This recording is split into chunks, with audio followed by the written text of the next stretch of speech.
నచ్చినట్లయితే please subscribe చేసుకోండి. మరిన్ని డివోషనల్ స్టోరీస్ కోసం మన ఛానల్ని అందరికీ షేర్ చేయడం మర్చిపోవద్దు. ఈ వీడియో కనుక మీకు నచ్చినట్లయితే ప్లీజ్ ఒక లైక్ అయితే ఇవ్వండి. కేవలము ఒక్క నమస్కారము చేత ప్రీతి పొంది మనని గమ్యం చేర్చడంలో మనకి బహుధా ఉపకరిస్తాడు. అంత గొప్ప స్వరూపము కలిగినటువంటి వాడు. అటువంటి విఘ్నేశ్వరుడు గణాధిపతి. ఆయనని ఎవరు నమ్ముకుని ఉంటారో వాళ్ళకి ప్రతిబంధకాలు కూడా రాకుండా ఉంటాయి. అంటే అడ్లొచ్చి కార్యక్రమం జరగకుండా ఉండేటటువంటి విధానం లేకుండా అడ్డు తొలగించి కాపాడతాడు. ఆయన చాలా తేలికగా వశపడతాడు. చిన్నపిల్లలు ఎంత తేలిగ్గా వశపడిపోతారో విఘ్నేశ్వరుడు కూడా అంత తేలికగా వశపడతాడు. ఆయన కోసం పెద్ద కష్టపడక్కర్లేదు. ఒక్క చెరుకు ముక్క పెట్టినా దోసపండు పెట్టినా పరమ ప్రీతితో నమస్కారం చేస్తే చాలు, ఆయన వెంటనే అనుగ్రహిస్తాడు. అంతటి మహానుభావుడు. అందుకే విఘ్నేశ్వరుడు యొక్క ఆరాధన చెయ్యకుండా ఏ కార్యక్రమాన్ని చేయరు. మీరు విఘ్నేశ్వరుడి విషయంలో తెలుసుకోవలసినటువంటి ఒక పరమ రహస్యం ఒకటి ఉంటుంది. ఒక్కొక్క దేవతా స్వరూపానికి ఒక్కొక్క అంకెతో సంబంధం ఉంటుంది. పరమశివుడికి 8 అంకెతో సంబంధం, అమ్మవారికి 16 అంకెతో సంబంధం. అలాగే సుబ్రహ్మణ్యేశ్వర స్వామికి ష ర వ ణ భ వ 6 అంకెతో సంబంధం. షణ్ముఖుడు 6 ముఖాలతో ఉంటాడు, 6 అంకెతో సంబంధం. ఆయన మంత్రం కూడా 6 అక్షరాలు. అలాగే విఘ్నేశ్వరుడి దగ్గరికి వచ్చేటప్పటికి ఆయనకి 16తో సంబంధం. పూజ అంతా 21 మీద నడుస్తుంది. 21 పత్రులు, 21 ప్రధాన నామాలు, 21 రకమైనటువంటి ప్రకృతులు, వీటి మీద నడుస్తాడు. కానీ ఆయనకి 16 అంకెతో చాలా దగ్గర సంబంధం ఉంటుంది.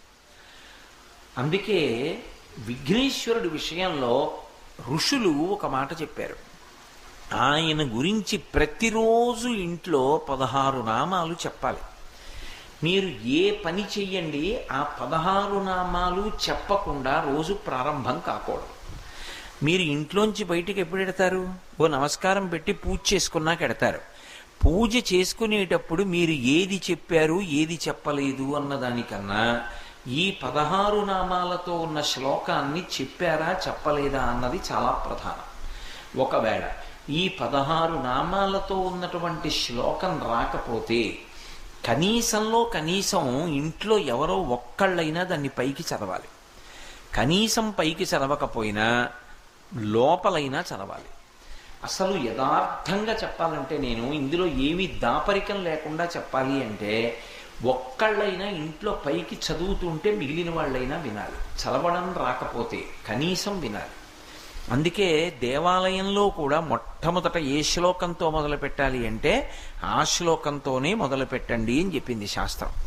సుముఖశ్చైక దంతశ్చ కపిలో గజకర్ణకః లంబోదరశ్చ వికటో విఘ్నరాజో గణాధిపః ధూమకేతుర్గణాధ్యక్ష బాలచంద్రో గజాననః వక్రతుండశూర్పకర్ణో హీరంబస్కందపూర్వజః షోడశైతాని నామాని యప్పఠేత్ శృణుయాదపి విద్యారంభే వివాహీ చ ప్రవేశే నిర్గమే తథా సంగ్రామే సర్వకార్యేషు విఘ్నస్తస్య న జాయతే అని ఆ శ్లోకంలో ఎంత స్పష్టంగా చెప్పారంటే విఘ్నేశ్వరుడివి 16 నామాలు చెప్పారు. సుముఖ ఏకదంతశ్చ కపిలో గజకర్ణకః లంబోదరశ్చ వికటో విఘ్నరాజో గణాధిపః ధూమకేతుః గణాధ్యక్షః బాలచంద్రో గజాననః వక్రతుండః శూర్పకర్ణో హేరంబ స్కందపూర్వజః 16 నామాలు. షోడశైతాని నామాని, ఈ 16 నామాలు తప్పకుండా షోడశైతాని నామాని యప్పఠేత్ శృణుయాదపి, ఇవి తప్పకుండా చదివి తీరవలసినదే. ప్రతి వాళ్ళు ఈ శ్లోకం చెప్పవలసిందే. ఒకవేళ ఏ కారణం చేతనైనా మేము ఈ 16 నామాలు ఉన్న శ్లోకాన్ని చెప్పలేమండి, ఈ 16 నామాలుగా రాసుకునైనా చదవాలి. ఒకవేళ మాకు చదవడం కూడా రాదండి, నోరు తిరగదు అంటే ఎప్పటేత్ శృణుయాదపి, కనీసంలో కనీసంగా చదువుతున్నప్పుడు వినడమైనా జరగాలి. ఇంట్లో ఇది చదివేవాడు లేక వినేవాడు లేకపోతే విఘ్నములు వస్తాయి. అందుకని ఎప్పటే శృణుయాదపి విద్యారంభే వివాహే చ ప్రవేశే నిర్గమే తథా. ఎప్పుడెప్పుడు చదవాలని చెప్పారు ఈ శ్లోకాన్ని అంటే ఇది ప్రతిరోజు చదవాలి. విద్యారంభే సాధారణంగా ఒక సంస్కారం ఉంటుంది, అక్షరాభ్యాసము అంటాం. అక్షరాభ్యాసం చేసేటప్పుడు మొట్టమొదట ఏది చెయ్యాలి అంటే ఈ 16 నామాలతో విఘ్నేశ్వరుడికి పూజ చేసి విద్యారంభం చెయ్యాలి. ఇంకొక రహస్యం ఏమిటంటే అందులో బ్రహ్మచారిగా ఉండడం మొదలుపెట్టినప్పుడు అసలు బ్రహ్మచర్యాశ్రమ ప్రారంభం దేనితో అంటే ఈ నామాలతోటే మొదలుపెట్టారు. విద్యారంభే అంటే విద్య నేర్చుకోవడం అన్నది ఎప్పుడు మొదలు? యజ్ఞోపవీతం ఉన్న వాళ్ళైతే ఉపనయనం చేసి గాయత్రి మహామంత్రాన్ని ఉపదేశం చేసిన తర్వాత గురువుగారి దగ్గరికి పంపిస్తారు. ఉపనయన సంస్కారం లేకపోతే అక్షరాభ్యాసం చేసిన తర్వాత చదువుకోవడానికి పంపిస్తారు. ఉపనయనం చేసిన లేదా అక్షరాభ్యాసం అనుకోండి, బ్రహ్మచర్యం ప్రారంభమైంది. కాబట్టి బ్రహ్మచర్యాశ్రమం ప్రారంభమైతే పెళ్లి కాని పిల్లలు కూడా దాని ప్రారంభం నుంచి ప్రతిరోజు ఏది చదవాలి? ఇది చదవాలి. విద్యారంభే తర్వాత వివాహేచ. బ్రహ్మచర్యం ఎప్పుడు ఆగిపోతుంది? పెళ్లి చేసుకుంటే. వివాహం అయిన తర్వాత కూడా ప్రతిరోజు ఇది చదవాలి. ప్రవేశే నిర్గమే తథా. ఇది గాని ఒక్కసారి చదువుకుంటే ఎప్పుడెప్పుడు విఘ్నములు రాకుండా ఉంటాయి. అంటే ప్రవేశే నిర్గమే తథా, లోపలికెళ్ళినప్పుడు బయటికి వచ్చినప్పుడు. ఏమిటి దాని అర్థం? ప్రవేశే అంటే లోపలికి వెళ్ళడం, నిర్గమే అంటే బయటికి వెళ్ళిపోవడం. లోపలికెళ్ళినా బయటికి వచ్చినా విఘ్నం లేకుండా ఉంటుంది. మీరు ఒకటి జాగ్రత్తగా గమనించండి. నేను వేట్లపాలెం ఉపన్యాసానికి పెడదామని బయలుదేరుతున్నాను అనుకోండి. ఇప్పుడు నేను ఎక్కడి నుంచి బయటికి రావాలి?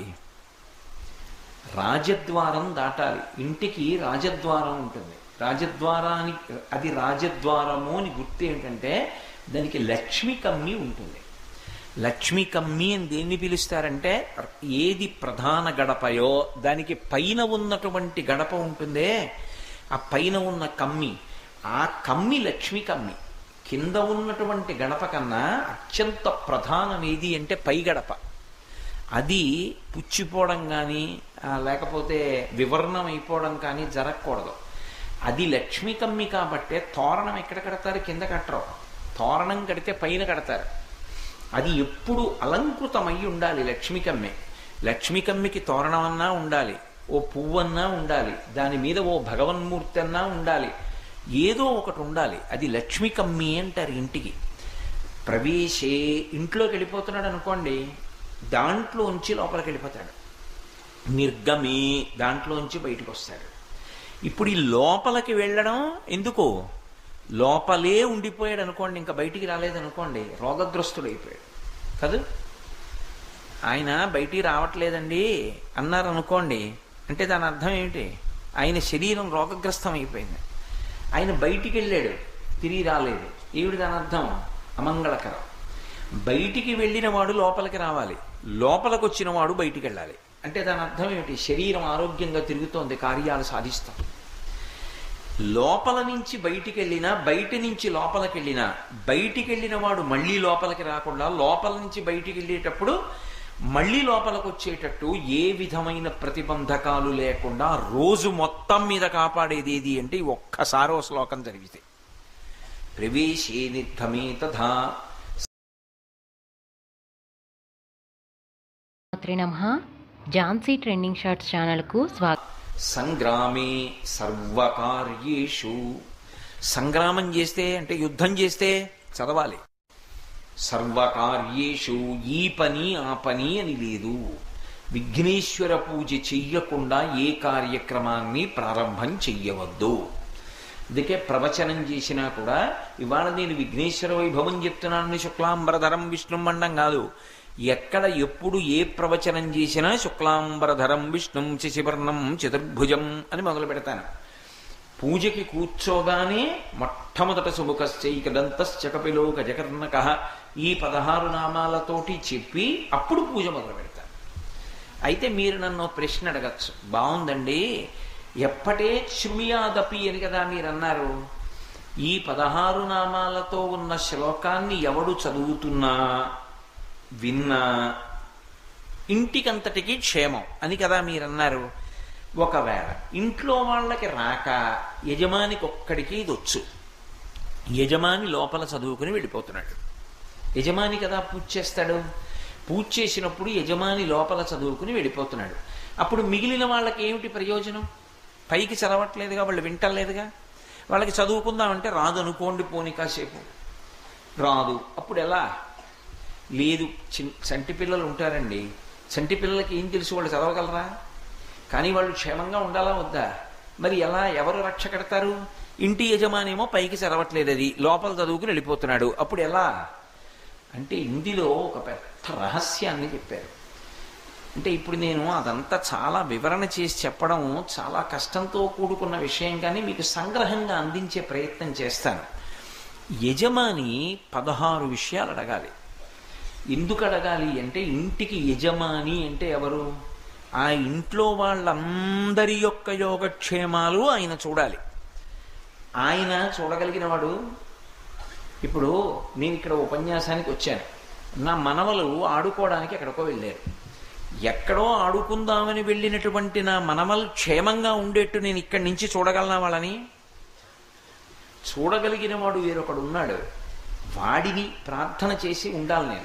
నేను పొద్దున్న అలా ప్రార్థన చేసి ఉంటే వాళ్ళు రక్షింపబడతారు, ఏదైనా ఉపద్రవం ఉన్నా కాపాడబడతారు వాళ్ళు. ఇప్పుడు ఇంటికంతటికి అడగవలసినవి 16 ఉన్నాయి యథార్థానికి. ఈ 16 అడగాలి యజమాని. అవి కూడా ఒక క్రమంలో ఉంటాయి. 7 తన కుటుంబం కోసం అడగాలి. 7 కాకుండా మిగిలినటువంటి 9 తన కొరకు అడగాలి.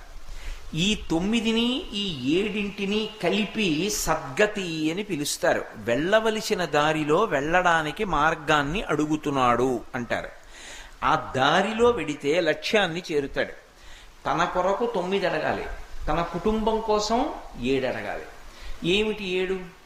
మొట్టమొదటిది దీర్ఘాయుర్దాయం. నా ఇంట్లో ఉన్న వాళ్ళందరూ కూడా దీర్ఘాయుష్మంతులు కావాలి. ఎందుకంటే ఒక్కొక్కళ్ళు ఒక్కొక్క నక్షత్ర పాదంలో పుడతారు. ఒక్కొక్కడికి ఒక్కొక్క నక్షత్రంలో ఒక్కొక్క పాదం ఉంటుంది. ప్రతి నక్షత్రానికి గండకాలాలు వస్తుంటాయి. ఆ గండకాలం వచ్చినప్పుడు ఆ నక్షత్రంలో ఉన్న నా కుటుంబ సభ్యులకి ఆపద రాకుండా వాళ్ళు రక్షింపబడాలి. అందుకని ఒకటి, నేను ఒక్కడిని సంతోషంగా ఉండడం కాదు, నా సంతోషం ఎవరి మీద ఆధారపడుతుంది? నా ఇంట్లో ఉన్న వాళ్ళందరూ కూడా సంతోషంగా ఉంటే కదూ. సంతోషంగా ఉండడం అన్న మాటలో మొదటి మాట ఏమిటి? వాళ్ళందరూ దీర్ఘాయుష్మంతులు అవ్వాలి. అందుకని మొదటిది దీర్ఘాయుర్దాయం అడగాలి. ఆయుర్దాయం ఉంది, 96 ఏళ్ళు బతికాడు, కానీ 95 ఏళ్ళు మంచంలో ఉన్నాడు. ఏమిటి ఉపయోగం? అలా అందుకే దీర్ఘాయుర్దాయం అడిగితే పక్కన ఆరోగ్యం అడగాలి. దీర్ఘాయుర్దాయంతో పాటు నా కుటుంబ సభ్యులందరూ ఆరోగ్యంతో ఉండాలి. దీర్ఘాయుర్దాయంతో ఉన్నారు, ఆరోగ్యంతో ఉన్నారు, ఏ పని మొదలు పెట్టండి కలిసి రాదు. వాడు బంగారం పట్టుకుంటే బొగ్గు అవుతుంది, ఇంకొకటికి బొగ్గట్టుకుంటే బంగారం అవుతుంది. వీడు ఏది పెట్టనివ్వండి కలిసి రాదు. ఏమిటోనండి, ఉద్యోగంలో పెట్టాను ఎదగలేదు, వ్యాపారం చేయించాను ఉన్నది పోయింది, మనిషికి చూస్తే వ్యసనాలు లేవు, చెడ్డవాడు కాదు, కానీ ఏమీ కలిసి రాదు వాడికి, తండ్రి బెంగెట్టుకుంటాడు. ఇప్పుడు మూడవది ఏది అడగాలి అంటే కార్యసాఫల్యం అడగాలి. కార్యసాఫల్యంలో ఏ పని సఫలీకృతమైతే వాడు బాగుపడతాడో ఆ పనిని ఈశ్వరుడు సఫలీకృతం చేస్తాడు. మనం అనుకున్నవన్నీ జరగడం కాదు. నాకు అమెరికా అధ్యక్షుడైపోదామని ఉంటుంది, ఎందుకది? నేను ఏదైతే లోకానికి ఉపయోగపడతానో, నాకు నేను ఉపయోగపడతానో ఈశ్వరుడికి తెలుసు, ఆ మార్గంలో నన్ను తీసుకెడతాడు. కాబట్టి కార్యసాఫల్యం అడగాలి. కార్యసాఫల్యము తర్వాత సంపద అడగాలి. గృహస్థాశ్రమంలో ఉన్నటువంటి వాడికి అర్థము లేకపోతే ఎలాగండి? అర్థము అంటే డబ్బు ఒక్కటే అని మీరు అనుకోకండి. వేదాంత శాస్త్రంలో ఒక్కొక్క మాటకి అర్థం వేరుగా ఉంటుంది. అర్థము అన్న మాటకి అర్థం ఏమిటంటే భోగ వస్తు సముదాయము అని. ఒకడికి ఓ ఇల్లు ఉందనుకోండి, వాడు సంతోషంగా రాత్రి అయ్యేటప్పటికి ఇంట్లోకి వెళ్ళిపోతాడు. ఏ పురుగు పుట్ర కుట్టేస్తాయినని బెంగ ఉండదు. వాడు పడుకోవడానికో మంచం ఉండాలి, వాడు పడుకుంటే తిరగడానికి ఓ ఫ్యాన్ ఉండాలి, నెల అయ్యేటప్పటికి కరెంటు బిల్లు కట్టడానికి డబ్బు ఉండాలి, తను కడుపు నిండా అన్నం తిని ఒకళ్ళ దగ్గర చెయ్యి చాపవలసిన అవసరం లేకుండా బ్రతకగలగాలి. ఇలాంటివన్నీ కూడా ఉండడాన్ని సంపద అని పిలుస్తారు. ఎన్ని చెప్పాను ఇప్పటికే? దీర్ఘాయుర్దాయము, ఆరోగ్యము, కార్యసాఫల్యము, సంపద. ఈ సంపద వృద్ధి చెందుతూ ఉండాలి. ఎప్పుడు ఏదో తండ్రి గారో తాతగారో సంపాదించి ఇచ్చింది ఎంత ఉందో అంతే వీడు దాని మీద వడ్డీ తినేస్తూ బతకడం కాదు. సంపద వృద్ధి చెందుతూ ఉండాలి, లక్ష్మి వృద్ధి చెందాలి. మెట్ట వేదాంతం చెప్పకూడదు, ఎందుకండి ఇవన్నీ అనకూడదు. వృద్ధి చెందాలి సంపద. అలాగే కోరుకోవాలి, నా ఇంట లక్ష్మి వృద్ధి చెందుగాక అని కోరాలి. కాబట్టి సంపదతో పాటు వృద్ధి, సంపద వృద్ధి చెందడంతో పాటుగా స్థిరత్వము. స్థిరత్వము అంటే 6 నెలలు అన్నీ పోయి 3 నెలలు విపరీతంగా కలిసి వచ్చి అలా ఉండకూడదు. స్థిరత్వం ఉండాలి. అంటే క్రమక్రమంగా ఉండాలి ఆ పెరుగుదల. అందుకని స్థిరత్వం అడగాలి. 7వది వీర్యం అడగాలి. వీర్యము అంటే ఆ మాట జాగ్రత్తగా అర్థం చేసుకోవాలి. యుద్ధంలో అయితే అవతలవాడు తన మీదకి బాణాలు వేస్తున్నప్పుడు తాను చెక్కు చెదరకుండా నిలబడి తాను బాణములు వేసి అవతలవాడిని పడగొడితే వీర్యవంతుడు అంటారు. సామాన్యమైన ధర్మంలో ఆయన వీర్యవంతుడు, ఆయన వీర్యము కలిగిన వాడు అన్న మాటకు అర్థం ఏంటంటే ఒక్క గురువు గారు చెప్పిన మాటకి తప్ప ప్రతి మాటకి కదిలిపోడు. గురువు గారు ఏం చెప్పారో అది శాసనం, అలాగే బతుకుతాడు. అందుకని ఆయన ఎక్కడికి వెళ్ళనివ్వండి పాడవడం. మా గురువు గారు నన్ను ఇలా బతకమన్నారు కాబట్టి ఎక్కడికి వెళ్ళండి, గురువు గారు చెప్పినట్టు బతుకుతాడు. ఆయన వల్ల 10 మంది బాగుపడతారు తప్ప ఆ ఎవరో పాడైపోయిన వాళ్లతో ఈయన కూడాడని ఈయన పాడైపోవడం ఉండదు. ఈయన అలాగే ఉంటాడు తప్ప చాలా మంచివాడే కానండి పాపం ఎవరో వాళ్ళ దగ్గరికి వెళ్ళాడు పాడైపోయాడండి అంటే ఇంకేమిటి. అలా పాడైపోకుండా ఎంతమంది పాడైపోయిన వారి మధ్యలోకి తాను వెళ్ళినా వాళ్ళని బాగు చేస్తాడు తప్ప తాను మాత్రం పాడవడం. అలా నిలబడగలిగితే వీర్యవంతుడంటారు. ఈ లక్షణం లేదనుకోండి, ఇంట్లో ఎంత పేరు ప్రఖ్యాతులు గణించినటువంటి వారు ఉన్నప్పటికీ కూడా ఆయన పేరు ప్రఖ్యాతులు కూడా నశించిపోతాయి వంశంలో పుట్టిన వాళ్ళ వల్ల. వాళ్ళ తాత ఎంత పేరు ప్రఖ్యాతులు సంపాదించాడండి, ఎంత మహానుభావుడండి, వీడు దౌర్భాగ్యుడు మనవడు పుట్టాడు అంటారు. అందుకే పెద్దవాళ్ళు పూజ చేస్తూ అడగాలి, నా వంశంలో వచ్చేటటువంటి వాళ్ళు వీర్యవంతులై ఉండాలి అని అడగాలి. అందుకే తన కుటుంబం కోసం ఈ 7 అడగాలి. తన కోసం అడిగేది ధర్మ అర్థ కామ మోక్షములు మొట్టమొదట అడగాలి. ధర్మ అంటే భగవంతుడు ఎలా బ్రతకమని చెప్పాడో అలాగే బ్రతకగలిగినటువంటి ధైర్యం నాకు కలగాలి, అది ధర్మము. అర్థము, నేను డబ్బు సంపాదించాలి కానీ ధర్మం విడిచిపెట్టిన డబ్బు కాకూడదు. నేను డబ్బు ఖర్చు పెట్టాలి కానీ అది అధర్మం కోసం మాత్రం కాకూడదు. డబ్బు సంపాదించినా డబ్బు ఖర్చు పెట్టినా అర్థంతో ముడి విడిపోకూడదు, ధర్మంతో ముడి విడిపోకూడదు, ధర్మంతో ముడిపడి ఉండాలి. అందుకని ధర్మ అర్థ కామ.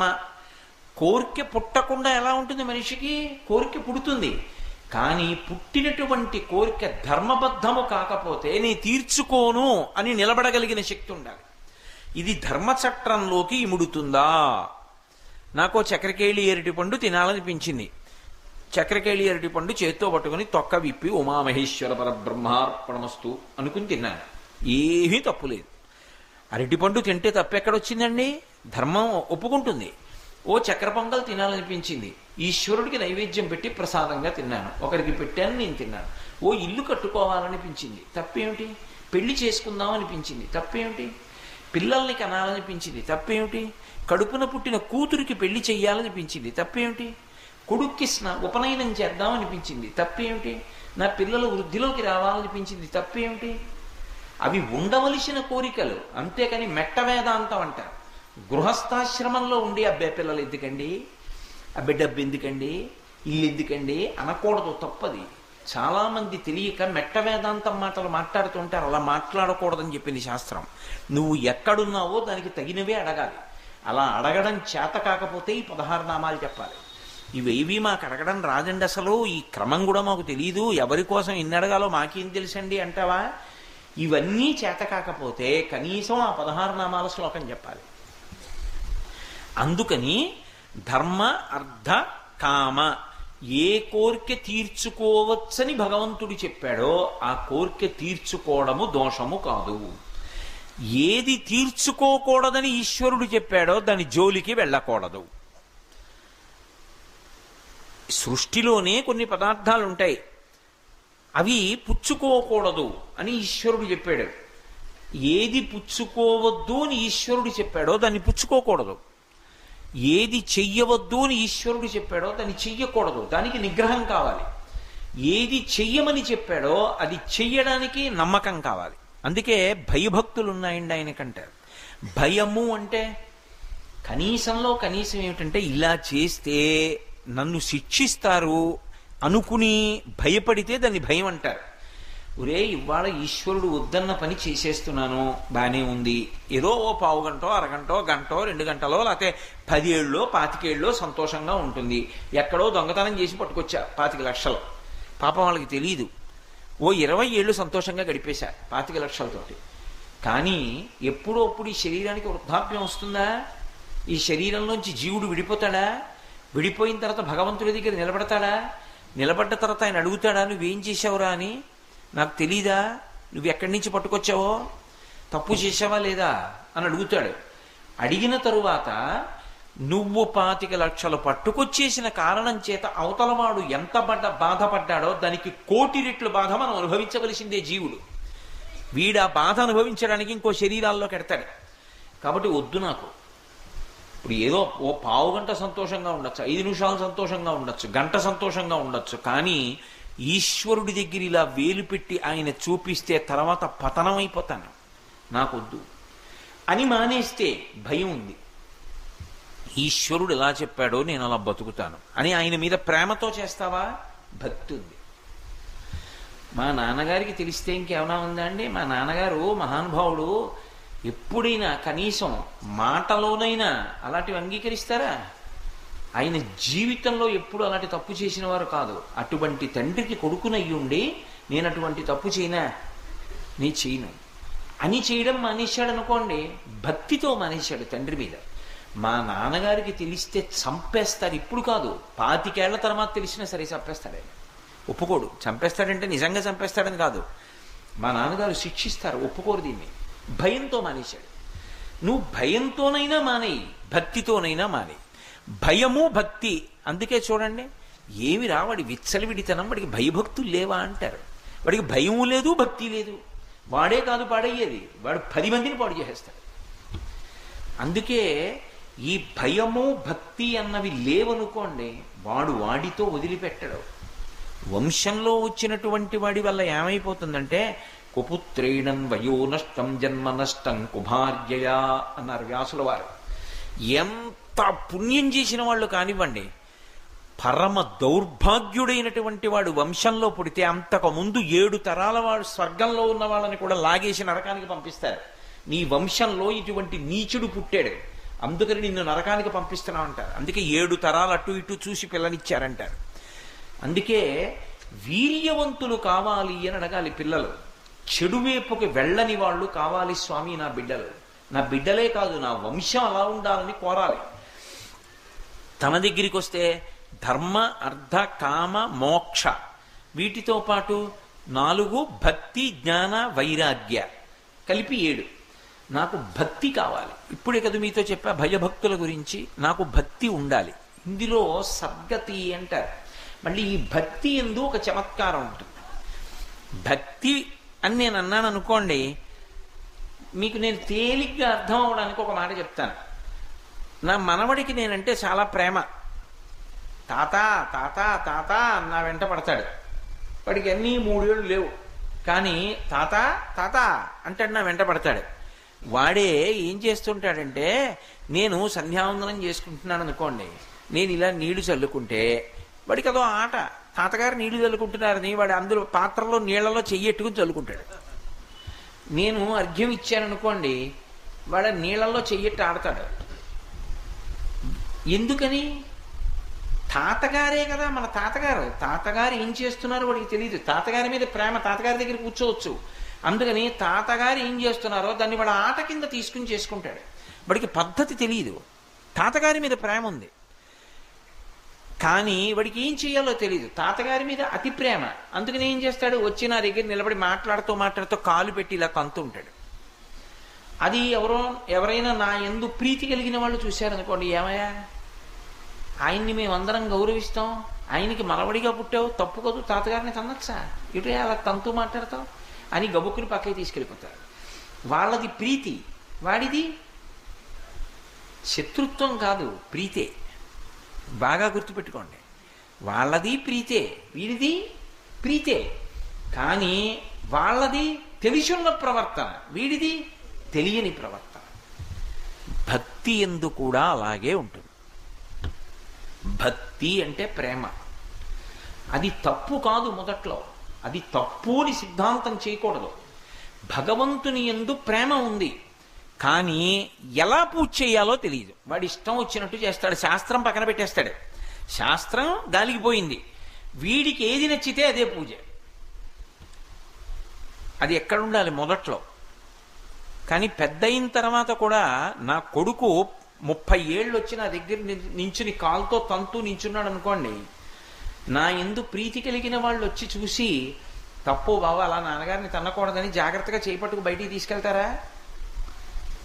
నేను లోపలికి వెళ్ళిన తర్వాత బయటికి పిడిచి ఈడ్చి గోప మీద కొడతారు. బుద్ధుందా నీకు? ఎటువంటి వాడు నీ తండ్రి? కాలుతో తంతు మాట్లాడతావా? ఆయన చెప్పకపోవచ్చు, ఆయనకి మేము బిడ్డల్లాంటి వాళ్ళం, శిష్యులం, ఒళ్ళు దగ్గర పెట్టుకో ఎప్పుడు అలా తన్నకు తండ్రిని అని చెప్తారు. ఎందుకని? ఒక పరిణతి వచ్చిన తర్వాత ఇంక అలా చేయకూడదు కాబట్టి. అలాగే పూజ ఒక స్థాయిలో తెలియనప్పుడు ప్రారంభంలో శాస్త్రం పక్కన పెట్టి చేశాడు. ఎప్పుడూ అలా చేయడానికి కాదు, తర్వాత దిద్దుకుని శాస్త్రీయంగానే చెయ్యాలి పూజ. అది కూడా దాటిపోతే ఇంకా పూజ ఉండదు.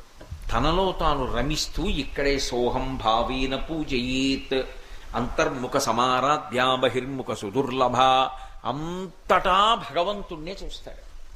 ఇక పూజామందిరంలో భగవంతుడు కాదు, అసలు భగవంతుడు కాని ప్రదేశం కనపడదు. తనని కొట్టిన వాళ్ళలో కూడా భగవంతుడే కనపడతాడు. రామకృష్ణ పరమహంస శిష్యుడు అలా వెళ్ళిపోతుంటే ఒక ఐశ్వర్యవంతుడు ఆవుని కొడుతూ కనపడ్డాడు. అతను గబగబా పరిగెత్తుకెళ్ళి, అయ్యో ఎందుకండి అలా కొడతారు, ఆవుని కొట్టకూడదు, ఆవు పరదైవం అన్నాడు. ఆవుని కొట్టకపోతే నిన్ను కొట్టను రా అన్నాడు. నన్ను కొట్టండి, ఆవుని కొట్టకండి అన్నాడు. అయితే నిన్ను కొడతాను ఒంగోమ్మని అతన్ని కొట్టాడు ఆ పిల్లాన్ని. బ్రహ్మచారి పాపం స్పృహ తప్పి పడిపోయాడు. పడిపోతే అటుగా మిగిలిన శిష్యులు వెళ్తున్నారు. అయ్యయ్యో మన తోటి బ్రహ్మచారిని కొట్టేశాడు వీడు, పడిపోయాడు స్పృహ తప్పని చెప్పి గబగబా వెళ్ళి చేతుల మీద ఆశ్రమానికి తీసుకొచ్చారు, పడుకోబెట్టారు. ముఖం మీద నీళ్లు చల్లారు. కొద్దిగా తెలివి వచ్చింది. దెబ్బ తల మీద కానీ తగిలిందా ఏమీ, అసలు జ్ఞాపకం ఉందా, స్పృహ ఉందా, లేకపోతే ఏ సంధిలోకి వెళ్ళిపోయాడా అని అనుమానం వచ్చి కొంచెం పాలు పట్టారు. పట్టి మేమెవరం అన్నారు. అతను అన్నాడు నవ్వి, ఇందాక నన్ను కర్ర పెట్టి కొట్టినట్టు పరమేశ్వరుడే ఇప్పుడు నాకు ముఖం మీద నీళ్లు జల్లి పాలు పడుతున్న స్నేహితుడి రూపంలో ఉన్న పరమేశ్వరుడు అన్నాడు. అంటే కొట్టినవాడు ఈశ్వరుడు, పెట్టినవాడు ఈశ్వరుడు తప్ప పరమేశ్వరుడు కానిది ఉందా? ఉండదు. అంతటా ఈశ్వరుణ్ణే చూస్తాడు. ఓసారి వివేకానందుడు రామకృష్ణ పరమహంస దగ్గరికి వెళ్ళి మాట అడిగాడు. ఏమంటే వాడికి దేవుడున్నాడని ఎంత చెప్పినా వాడు వింటలేదు, దేవుడు లేడంటున్నాడు, మూర్ఖుడు, వాడిలో కూడా నారాయణుడు ఉంటాడా అన్నాడు. అంటే ఆయన అన్నారు, లేడనకు, వాడిలోనూ ఉన్నాడు, అప్పుడు వాడిలో ఉన్నవాడు మూర్ఖనారాయణుడు అన్నారు తప్ప లేడనకు, ఉన్నాడు ఈశ్వరుడు. అది పెద్దల యొక్క లక్షణం. అజ్ఞానం వచ్చిన తరువాత ఇక పూజామందిరంతో సంబంధం ఉండదు. అంతటా అంతర్బహిశ్చ తత్సర్వం వ్యాప్య నారాయణ స్థితః, అంతటా భగవంతుణ్ణే చూస్తారు. ఇక భగవంతుడు అంటే గుళ్ళో ఉంటాడు, భగవంతుడు అంటే ఏదో పూజామందిరంలో ఉంటాడు కాదు. అసలు భగవంతుడు కానిది వాళ్ళకి కనపడదు. హరిమయము విశ్వమంతయు హరి విశ్వమయుండు, హరిమయము కాని ద్రవ్యము పరమాణువు లేదు వంశపావన వింటే అంటాడు శుకబ్రహ్మ మహాజ్ఞాని కనుక భాగవతంలో పరీక్ష మహారాజుతో. అందుకే విష్ణు సహస్రనామం మొదలెడితే మొట్టమొదటి పేరు ఏమిటి విష్ణువుకి? విశ్వం. అది కదూ మొదటి పేరు. విశ్వం విష్ణుర్వషట్కారో భూత భవ్య భవత్ ప్రభు అని కదా మొదలు పెడుతున్నాం. విశ్వం అంటే ఈ సమస్తమైనటువంటి జగత్తు విశ్వం. ఈ విశ్వమంతా ఏమిటి? విష్ణువు. మనకి కనపడదు, కానీ జ్ఞానికి కనపడుతుంది. భగవంతుడుగానే కనపడతాడు. మీకు అందుకే ఒక చమత్కారం ఉంది. అభిషేకం చేసేటప్పుడు శివలింగానికి అభిషేకం చేస్తారు. అభిషేకం చేసేటప్పుడు మంత్రంగా చూస్తే ఒక ఫలితం, అది పండితే జ్ఞానం. మీరు మామూలుగా చదువుతున్నప్పుడు అంత బాగా దాని గురించి తెలియకపోతే, అర్థాలు తెలియకపోతే తెలియదు. కానీ అభిషేకం చేసేటప్పుడు నమ చోరాయ చ శిష్ప్యాయ చ భీమ్యాయ చ శకత్యాయ చ ప్రమాహ్యాయ చ అంటూ అభిషేకం చేస్తారు. నమ చోరాయ చ అంటే ఏమిటి అర్థం? చోరుడు అంటే దొంగ. ఓ దొంగ నీకో నమస్కారం. నమ చోరాయ చ, నమః అంటే నమస్కారం. చోరాయ చ అంటే కూడా అని సంస్కృతంలో. చోరాయ చ దొంగగా కూడా ఉండేవాడా నీకో నమస్కారం అని అభిషేకం చేస్తున్నారు. నేనేం అబద్ధం అంటలా, మీ అందరు చేసే అభిషేకం అదే, నేను చేసే అభిషేకం అదే. మరి ఈవిడ దొంగ ఏమిటి? ఈశ్వరుడు దొంగ అంటే బాగా జ్ఞాపకం పెట్టుకోండి, మనకి తెలియకుండా చేస్తే దొంగ అంటారు. మనకి ఎవరన్నా దొంగతనం తెలియకుండా చేశారు అనుకోండి, అమ్మ దొంగ అంటారు. అది పట్టుకుపోవడమే కాదు, ఇచ్చినా కూడా. నాకు చెప్పకుండా నా పుట్టినరోజుకి ఏదో తెల్లారితే నా పుట్టినరోజు అనుకోండి, ఏమీ తెలియని దానిలా నా పక్కనే కూర్చుని నా పక్కనే తిరిగి నా పుట్టినరోజు తెల్లవారుదామున నేను తలస్నానం చేసి వచ్చి ఏదో బొట్టు పెట్టుకుని పూజా మందిరంలోకి ఎడుతుంటే ఏది చేసాపండి అని నాకు కొత్త వాచి పెట్టింది అనుకోండి మా ఆవిడ, నేనేమంటాను? ఇదేమిటే ఎప్పుడు కొన్నావే ఈ వాచి, డబ్బు ఎక్కడదే నీకంటాను. ఏదో మీరు అప్పుడప్పుడు ఇచ్చిన డబ్బులన్నీ పోపులు పెట్టిలో దాచి, దానికి ఆ పోపులు పెట్టి అవసరం లేదు, ఉద్యోగం చేస్తుంది అనుకోండి, అది వేరే విషయం. ఏదో కొన్నాను అంది అనుకోండి, అమ్మ దొంగ అంటారు. అంటే నాకు తెలియకుండా ఇంత ప్రేమతో వాచి కొంత ఇచ్చావా అని. ఇచ్చినా దొంగ అంటాం, పట్టుకుపోయినా దొంగ అన్నాం కాదు. దొంగగా ఉన్నవాడు శివుడు. అది పండిందనుకోండి జ్ఞానంలో, అప్పుడు తెలుస్తుంది అసలు జ్ఞానం అంటే ఏమిటో. మీకు నేను ఉదాహరణ చెప్పాలంటే, భగవాన్ రమణుల ఆశ్రమానికి దొంగలు వచ్చారు. దొంగలు వచ్చి తలుపు కొట్టారు. తలుపు కొడితే ఆయన కిటికీలోంచి చూశారు దొంగలు. ఎవరు మీరన్నారు? మేము దొంగలం అన్నారు. నమ చోరాయ చ, అరుణాచలేశ్వరుడు దొంగల రూపంలో వచ్చాడు అని ఆయన తలుపు తీసి నమస్కారం పెట్టారు. స్వాగతం రండి. వాళ్ళు అన్నారు, బుద్ధి ఉందా లేదా నీకు? మేము దొంగలం అంటే తలుపు తీస్తామేంటి? తలుపు వేసుకుని అరువు, మేము తలుపులు పగలగొట్టుకుని వస్తాం, లేకపోతే మేము మా వృత్తికి తృప్తి ఉండదు మాకు, అలా నువ్వు పిలిస్తే వస్తే అన్నారు. ఆయన అన్నారు, ఎందుకు? నాకు మీరు పరమేశ్వర స్వరూపం. నమ చోరాయ చ, అరుణాచలేశ్వరుడు మీ రూపంలో వచ్చాడు, రండి, మీకేం కావాలో తీసుకెళ్ళండి. నీకు బుద్ధి ఉందా లేదా? అదేమిటి అలా పట్టుకెళ్ళడానికి మేము ఏమైనా విరాళం కోసం వచ్చామా? మేము అలా రాము, తలుపు వేసేసుకో, మీ ఇష్టం, మీకు ఎలా తృప్తి అయితే అలా తలుపు వేసేసుకోండి. వాళ్ళు దొంగ దొంగ అని అరవమన్నారు. ఆయన అన్నారు, నేను అరవను, నాకు మీరంటే మహాభక్తి, నమస్కారం చేస్తూ నిలబడతాను, మీరు ఏం చేస్తే చేసుకోండి, మీ తృప్తిని బట్టి మీరు చేసుకోండి అన్నారు. ఆయన వాళ్ళల్లో పరమేశ్వరుణ్ణి చూస్తూ నించున్నారు. వాళ్ళు ఆ ఉన్న తలుపు పగలగొట్టుకు లోపలికి వచ్చారు. ఏముంటుంది అందులో? మట్టి పిడత ఉందంతే. లోపలికి వచ్చారు. లోపలికి వచ్చిన తర్వాత ఆయన అలా నిలబడ్డారు నమస్కారం చేస్తూ. నిలబడితే, నీకు బుద్ధి ఉందా లేదా? మేము దొంగలం కదా, నువ్వు పారిపోవాలి కదా అన్నారు. ఎందుకు? మీరు పరమేశ్వరుడు కదా, పారిపోవడం ఎందుకు? నమస్కారం పెడతానంటారు ఆయన. అంటే నీకు బుద్ధి లేదని వాళ్ళు ఏం చేశారంటే పెద్ద దుడ్డు కర్ర తీసుకుని ఆయన తొడల మీద కొట్టారు గట్టిగా. కొట్టే ఇంతంత తట్లు తీరిపోయి పోతావా పోవా అన్నారు. నీకు నేను వెళ్ళిపోతే సంతోషం అయితే స్వామి ఇప్పుడే బయలుదేరుతున్నాను, ఈశ్వర సెలవు అని నమస్కారం పెట్టి వెళ్ళి అక్కడ కూర్చున్నారు అరువు మీద. ఆయన అంతేవాసులు వచ్చి పక్కన కూర్చుని అన్నారు, అయ్యయ్యో భగవన్. ఆయన గోచి పెట్టుకునేవారు అంతే. తొడలు ఇంతంత తట్లు తీరిపోయాయి, మాకు ఒక్క అవకాశం ఇవ్వండి, అనండి, తలలు పగలగొట్టేస్తాం ఆ దొంగలదన్నారు. ఆయన అన్నారు, నేను అన్నం తింటున్నప్పుడు నా పళ్ళ మధ్యలో నాలిక పడింది అనుకోండి, అంత సున్నితమైన నాలుకని కొరికేశారు దిక్కుమాలిన పళ్ళలారా అని పళ్ళు పీకేస్తానా? ఆ పళ్ళు కఠినంగా ఉంటాయని తెలియదే వెళ్ళి వాటి మధ్యలో ఎందుకు దూరేవని నాలుకని కొడతానా? రెండూ చేయను అని ఓర్చుకుని ఊరుకుంటాను. ఎందుకని? పళ్ళు నావే, నాలిక నాదే. ఇలా ఓదార్పు మాటలు మాట్లాడుతున్న మీరు అరుణాచలేశ్వరుడే, దొంగ అరుణాచలేశ్వరుడే, నాకు ఈశ్వరుడు కాని వాళ్ళు ఎవరూ కనపట్టలేదన్నారు. అది జ్ఞానంటే. అదిగో ఆ స్థాయి సాయిబాబా గారిది. జ్ఞానులందరూ ఒక్క స్థాయిలోనే ఉంటారు. అందులో పెద్ద స్థాయి చిన్న స్థాయి ఉండవు ఇంకా. అందుకే మహానుభావుడి యొక్క లీలలు అలా ఉంటాయి. కాబట్టి జ్ఞానికి ఇక పూజా మందిరంతో సంబంధం ఉండదు. అంతటా ఈశ్వరుడు కనపడుతూ ఉంటాడు. అలా అంతటా ఈశ్వరుడు కనబడగలిగినటువంటి స్థితికి ఎదిగిపోయాడు అనుకోండి, అప్పుడు ఆయన అద్భుతమైనటువంటి స్థాయికి వెళ్ళిపోయాడు అంటారు. దాన్ని సద్గతి అంటారు. సద్గతి అంటే గతి అంటే నడక. సత్ అంటే పరమేశ్వరుడు. ఎటువైపు నడవాలో అటువైపు నడవాలి. ఆ నడకకి ముందు ప్రారంభం ఎక్కడ అంటే ఏది మంచి ఏది చెడు తెలియాలి. ఇది చెడు అటు వెళ్లకుండా నిభాయించుకోగలిగిన శక్తి ఉండాలి. ఇది చెడు అని తెలిసిన వాళ్ళు చాలామంది ఉంటారు. తప్పు చేసే వాళ్ళందరూ ఇది తప్పని తెలియక చేస్తున్నారని మీరు అనుకోకండి. వాళ్ళకి అది తప్పని తెలుసు. తెలిసి ఎందుకు చేస్తున్నాడు అంటే అది తప్పని తెలిసి చెయ్యకుండా ఉండలేనటువంటి బలహీనత. ఒకడు అది తప్పు అని తెలిసిన తర్వాత ఇక అది చేయకుండా నిభాయించుకున్నాడు. కాబట్టి రెండు మెట్లు ఉంటాయి. అసలు తప్పేది ఒప్పేది. తప్పని తెలుసున్న తర్వాత ఇక దాని జోలికి వెళ్లకుండా ఉండగలగడం. ఒప్పు అని తెలుసున్న తర్వాత అది చెయ్యకుండా ఆగిపోకుండా నిలబడగలగడం. అంటే అది చేస్తూ ఉండగలగడం. ఒప్పుని చెయ్యాలి, తప్పుని చెయ్యకుండా ఉండాలి. బలవంతంగా నిగ్రహించుకోవడం కాదు. తప్పు చేస్తే సంతోషంగా ఉంటుందనిపించినా సరే చెయ్యకుండా ఉండగలగాలి. ఈ శక్తి మనంత మనకి కాదు. వినాయకుడి కాళ్ళు పట్టుకుంటే అనుగ్రహిస్తాడు అని సద్గతి అక్కడ మొదలు. మంచి చెడుల మధ్య వివక్ష తెలిసి ఏది మంచో దాని యందు పూనిక, ఏది చెడో దాని యందు అనురక్తి లేకపోవడం, లేకుండా మంచిని మాత్రమే పట్టుకుని ముందుకు వెళ్ళిపోతూ ఉండడం. అలా వెళ్ళగా వెళ్ళగా ఉపాసన క్రమాన్ని దిద్దుతాడు.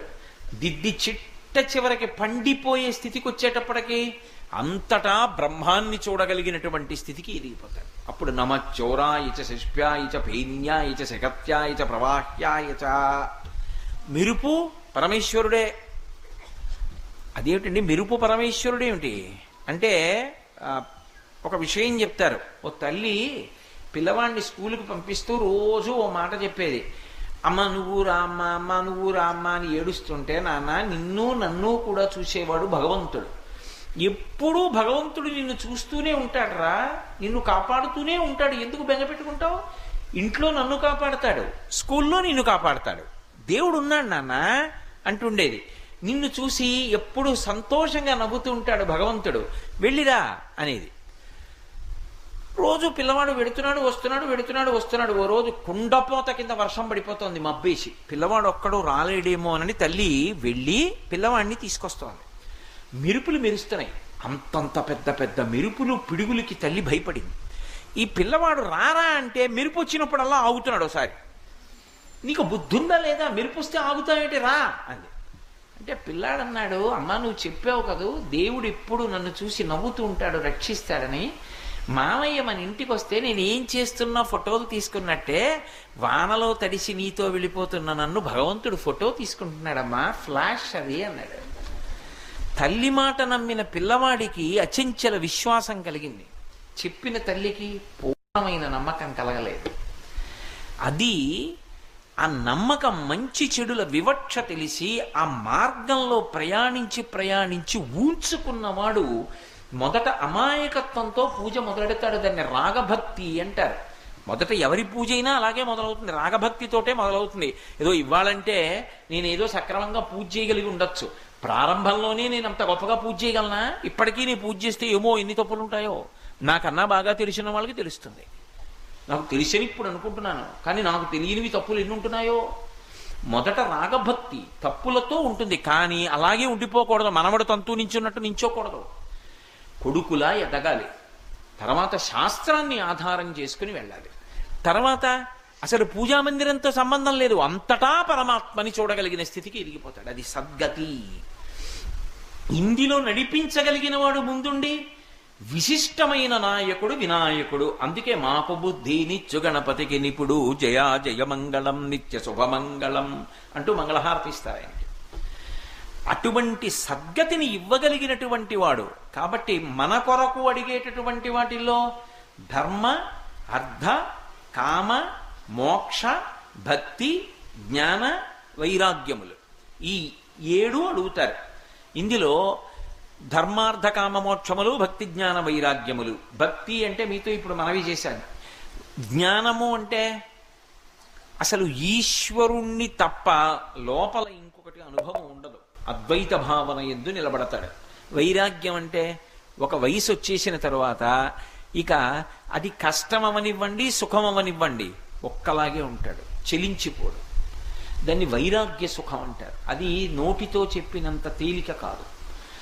ఏదో కష్టం వచ్చిందనుకోండి, గత జన్మలలో ఏదో పాపం చేసి ఉంటాను, ఈ కష్టం రూపంలో పోతోందంటాడు. అది నోటితో చెప్పినంత తేలిక కాదు. భగవదనుగ్రహం ఉంటే తప్ప వైరాగ్య సుఖం రాదు. అది రావాలి. రాకపోతే బతికున్నంత కాలము బాగుంటేనే సంతోషం, లేకపోతే ఏడుస్తానంటే ఆ జన్మకు అర్థమే ఉంది ఇంకా. అందుకని వైరాగ్యం రావాలి. అందుకని భక్తి జ్ఞాన వైరాగ్యములు, ధర్మార్థ కామమోక్షములు ఈ 7 రెండో విభాగంలోకి వస్తాయి. ఇప్పుడు ముందు అడిగినటువంటివి 7 తన కుటుంబం కోసం. ఏవి చెప్పాను మీకు? దీర్ఘాయుర్దాయము, ఆరోగ్యము, కార్యసాఫల్యము, సంపద, సంపదయందు వృద్ధి, వృద్ధితో పాటుగా స్థిరత్వము, వీర్యము. ఈ 7 కుటుంబం కోసం. తన కొరకు